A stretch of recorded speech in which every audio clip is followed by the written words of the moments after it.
DYF এর ইতিহাস 57টা বছরের এবং 1980 সালে ডিওয়াইএফআই এই এতগুলো সময় ধরে এতগুলো বছর ধরে সবার জন্য কাজ ও শিক্ষার দাবিতে আওয়াজ বাড়িয়ে লাভ নেই,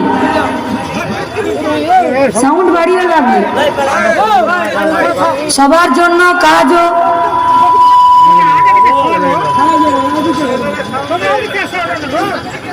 শিক্ষার দাবিতে ডিওয়াইএফআই লড়াই করে। শুধু পশ্চিমবঙ্গে না, গোটা ভারতবর্ষের বিভিন্ন রাজ্যে আমাদের সংগঠন এ ভারতবর্ষের সব থেকে বড় সংগঠন। 15 থেকে 40 বছর যাদের বয়স তাদের সংগঠন। আমাদের সংগঠন বামপন্থী সংগঠন। আমাদের সংগঠন ভগৎ সিংরা আমাদের সংগঠনের ভিত পুঁতে গেছিল, ভিত।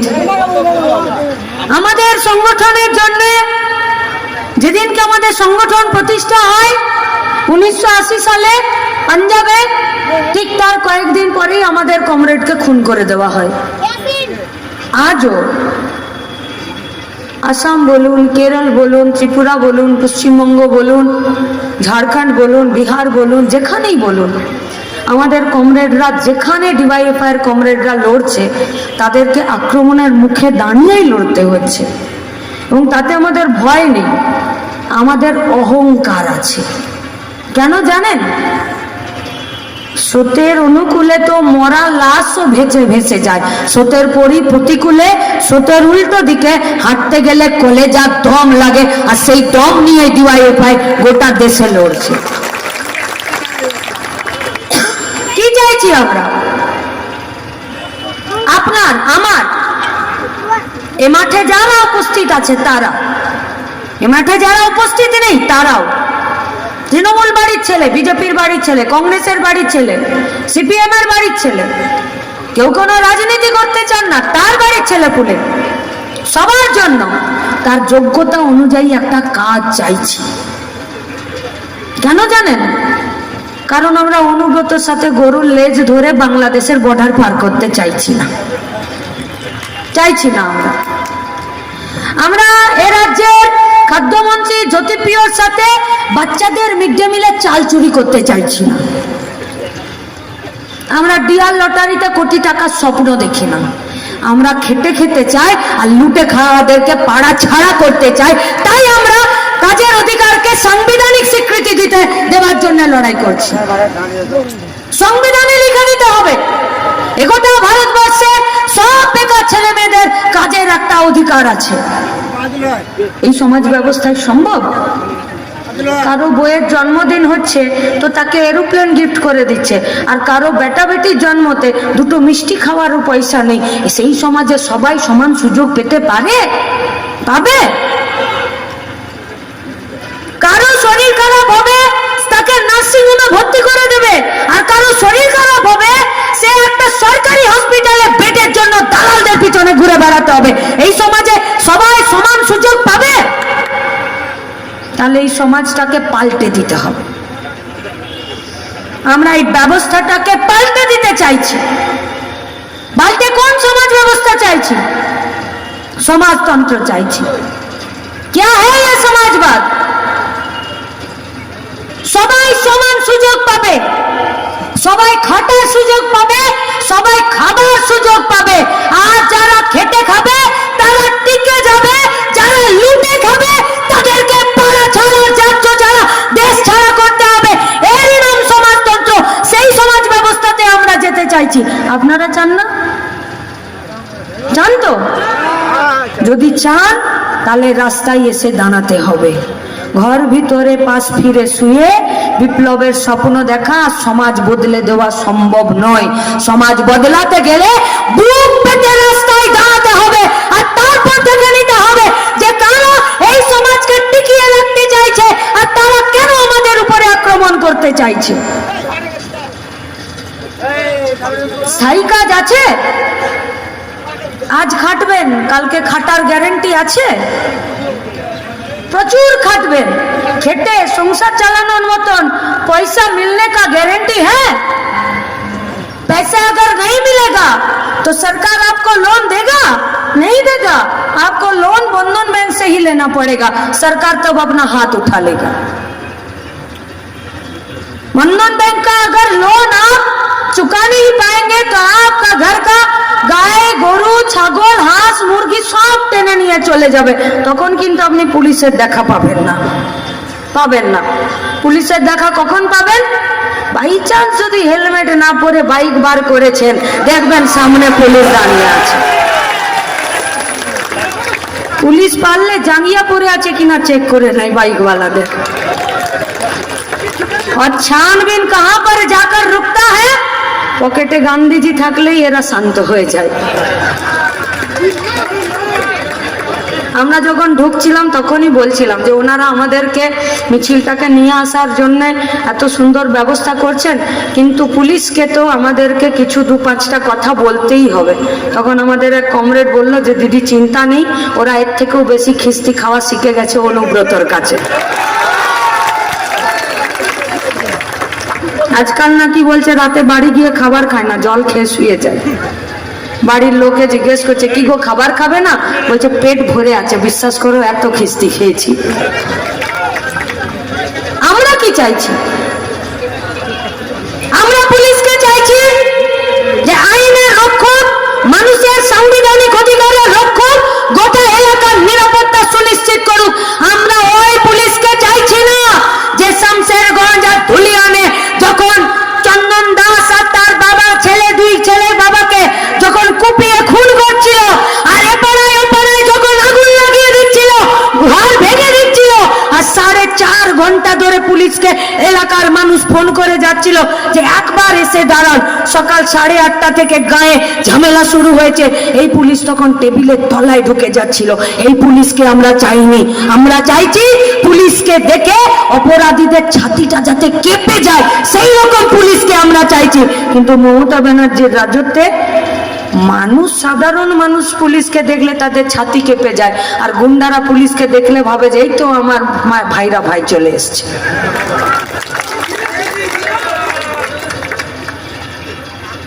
কি লাভ হবে বলুন তো আপনাদের তালি দিয়ে আর আমার এই সব হাসি ঠাট্টার কথা বলে? পেট ভরবে? পরিযায়ী শ্রমিকরা আমাদের পশ্চিমবঙ্গ রাজ্যে ফিরে আসবে? গোটা মুর্শিদাবাদের এই যে এত জমি পড়ে আছে, সরকার অধিগ্রহণ করেছিল যে জমিতে নতুন করে কলকারখানা হবে, আইটি পার্ক হবে, আইটি হাব হবে, যেখানে কাজের সুযোগ হবে, সেই জমিগুলোর কি হবে? মুর্শিদাবাদে কটা লোকসভা? মুর্শিদাবাদে কতগুলো বিধানসভা? মুর্শিদাবাদে কতগুলো পঞ্চায়েতের সমিতি? মুর্শিদাবাদে কতগুলো অঞ্চল আছে? এত এত পঞ্চায়েতের প্রধান, সমিতির সভাপতি, জেলা পরিষদের সভাধিপতি, এতগুলো এমএলএ, এতগুলো এমপি, কিন্তু ভুলেও একবার উচ্চারণ করছে না মুর্শিদাবাদে যে সরকারি জমি অধিগৃহীত হয়েছিল সেই জমিগুলো আজকে কোন কাজে ব্যবহার হবে। মুর্শিদাবাদ আম ফলাতে জানে না, মুর্শিদাবাদ লিচু ফলাতে জানে না, মুর্শিদাবাদে গঙ্গা পদ্মা নদী নেই, মুর্শিদাবাদে মাছ, ফসল, ফল কোন জিনিস নেই, মুর্শিদাবাদে হাইওয়ে নেই, মুর্শিদাবাদের আমরা বেকার ছেলেমেয়েরা লেখাপড়া করছি না, মুর্শিদাবাদের আমরা বেকার ছেলেমেয়েরা গতর খাটিয়ে খাটতে চাই না, তাহলে সবই যদি আছে তাহলে কাজ কেন নেই? কেন আমার দেশ, আমার রাজ্য, আমার জেলা আমাকে ছেড়ে দিয়ে বাইরের রাজ্যে পড়ে থাকতে হবে কেন? কিন্তু বাইরের রাজ্যে আমি 20,000 টাকা কামাচ্ছি, 10,000 টাকা কামাচ্ছি, আর 5,000 টাকা নিজের কাছে রেখে 5,000 টাকা জঙ্গিপুরে পাঠাচ্ছি, তবে তো জঙ্গিপুরের বাজারে জান আছে। জঙ্গিপুরের বাজারে চালের দোকানে চাল বিক্রি কি করে হয়? বাইরের রাজ্যে পড়ে থাকা পরিযায়ী শ্রমিকের 5,000 টাকা জঙ্গিপুরে ঢুকলে তবে জঙ্গিপুরের এখানকার চালের দোকানে চাল বিক্রি বাড়ে।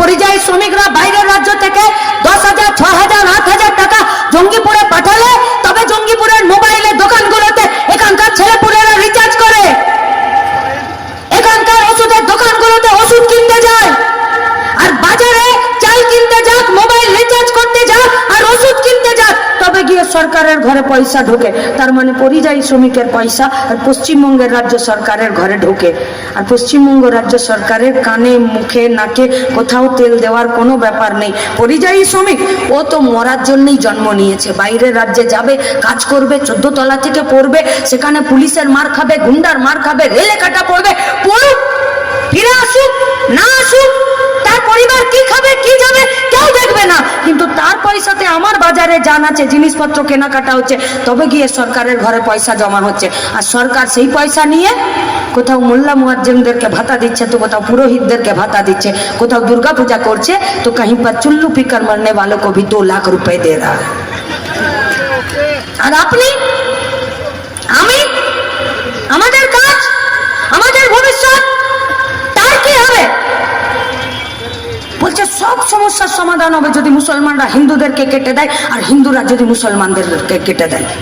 তাই তো বলছে, মুসলমানরা যদি হিন্দুদের ঘরে আগুন লাগিয়ে দেয় আর হিন্দুরা যদি মুসলমানদের ঘর বাড়ি ভেঙে দেয়, তাহলেই নাকি সব সমস্যার সমাধান হয়ে যাবে। বিশ্বাস করেন নাকি হয়ে যাবে সমাধান? কারো বাড়ি যদি ভাঙতে চলে যায়, এটা তো ক্রিমিনাল অফেন্স। কেউ যদি কাউকে খুন করতে চলে যায়, তাহলে তো সে মার্ডার কেসের আসামি। এই তো আমাদের মঞ্চে ডিওয়াইএফআই কমরেডরা আছে, এই তো গোটা মাঠে বামপন্থী আমাদের ছাত্র যুবরা আর আমাদের রাজনৈতিক দলের কর্মীরা আছে। আমাদের কমরেডরা খায়নি মার্ডার কেসের? আমাদের কমরেডরা মিথ্যে পানি কেস গাঁজা কেস খায়নি? আমাদের কমরেডরা জেল খাটেনি? তাহলে যদি লড়াই করতে গেলে আন্দোলন করতে গেলে মার্ডার কেস খেতে হয়, তাহলে এক ধর্মের লোক হয়ে আরেক ধর্মের লোককে খুন করে দিলে মার্ডার কেসের আসামি কেন হবে না? তখন হয়ে যাবে দাঙ্গা। কারা চাইছে দাঙ্গা? বিজেপির পার্টিটা, शुभेंदु सुकांत अमित शाह मोदी, इन लोगों का पार्टी है। कौन है इन लोगों का नेता? कौन था इन लोगों का नेता? अटल बिहारी वाजपेयी, लाल कृष्ण आडवाणी, राजनाथ सिंह एদের নেতা ছিল। प्रज्ञा सिंह এদের নেতা ছিল। মালিগাঁও বিস্ফোরণ ঘটিয়েছিল প্রজ্ঞা সিং। अटल बिहारी वाजपेयी, लाल कृष्ण आडवाणी এরা রথযাত্রা বের করেছিল, আর যে রাস্তা দিয়ে এদের রথ যেত সেই রাস্তায় মানুষের রক্তে ভিজে যেত। 92 সালে বাবরি মসজিদ ভেঙেছে, তার নাম বিজেপি আরএসএস। 2002 সালে গুজরাটে হিন্দু মুসলমানের দাঙ্গা করিয়েছে, তার নাম আরএসএস বিজেপি। এরা আজকে পশ্চিমবঙ্গে আমাদেরকে শেখাবে যে আমাদের কি করে ভাইচারা নিয়ে, সম্প্রীতি নিয়ে, প্রেম নিয়ে, ভালোবাসা নিয়ে একসাথে থাকতে হয়। এরা শেখাবে, এরা বলবে দেশ কি, জাতীয়তাবাদ কি। ভগৎ সিংরা, ক্ষুদিরাম বসুরা, মাতঙ্গিনী হাজরারা এরা যখন ব্রিটিশদের সাথে লড়ছে, তখন এই বিজেপির নেতারা, আরএসএস এর নেতারা, এই গোলওয়ালকার, এই শ্যামাপ্রসাদ, এদের সব নেতারা ব্রিটিশদের পা ধরে তেলবাজি করতো, 460 টাকা বেতনের কাজ করতো, চাকরি করতো। এরা শেখাবে ভারতবর্ষে কি জাতীয়তাবাদ? এরা এই বিজেপি, যে বিজেপি তখন ব্রিটিশের পা ধরে জল খেত, আর সেই বিজেপি, সেই নেতা, সেই মোদি ট্রাম্পকে বলে দিল যে যুদ্ধ বন্ধ করে দাও, আর সিজ ফায়ার করে দিল। এরা শেখাবে? আমেরিকার কথাতে 18 বছর নাচো তোমরা, তাহলে তোমরা কি চাইছো পশ্চিমবঙ্গে? তোমরা পশ্চিমবঙ্গে শান্তি আনবে? তোমরা পশ্চিমবঙ্গে কাজ দেবে? ওই তো তোমরা পাশের রাজ্য গুজরাটে আছো, কতজনকে কাজ দিয়েছো? ওই তো তোমরা পাশের রাজ্য উত্তরপ্রদেশে আছো, কতজনকে কাজ দিয়েছো? এই তো বিহারের নির্বাচন আসবে, কতজনকে চাকরি দেবে? ওই তো তোমরা ত্রিপুরাতে আছো, কতজন টিচারকে চাকরি দিয়েছো? কই তার বেলা তো তোমাদের মুখে কোনো কথা নেই। পশ্চিমবঙ্গে এলেই তোমরা সাপের 5 পা দেখো নাকি? আমি এই মঞ্চে দাঁড়িয়েছি, আমি যদি এখানে মাইকটা না থাকতো, আপনি আমার কথা শুনতে পেতেন? শুনতে? তাহলে মাইকটা আছে বলে তো আমার কথা শুনতে পাচ্ছেন। আচ্ছা, আমি যদি নিচে মাটিতে দাঁড়িয়ে বক্তৃতা করতাম, আমাকে দেখতে পেতেন না তো? তাহলে আমার কথা শোনানোর জন্য মঞ্চটা উঁচু করা হয়েছে আর একটা মাইক দিয়েছে, এমন নয় তো। তৃণমূল বিজেপির কথা শোনানোর জন্য মঞ্চও তৈরি করে দিয়েছে আর মাইকও দিয়ে দিয়েছে, আর গোটা রাজ্যটাকে দাঙ্গার পরিবেশ বানিয়ে দিয়েছে। আরে আনিস খানকে যখন খুন করলো, তখন তো 9 ঘন্টা পুলিশ আসেনি।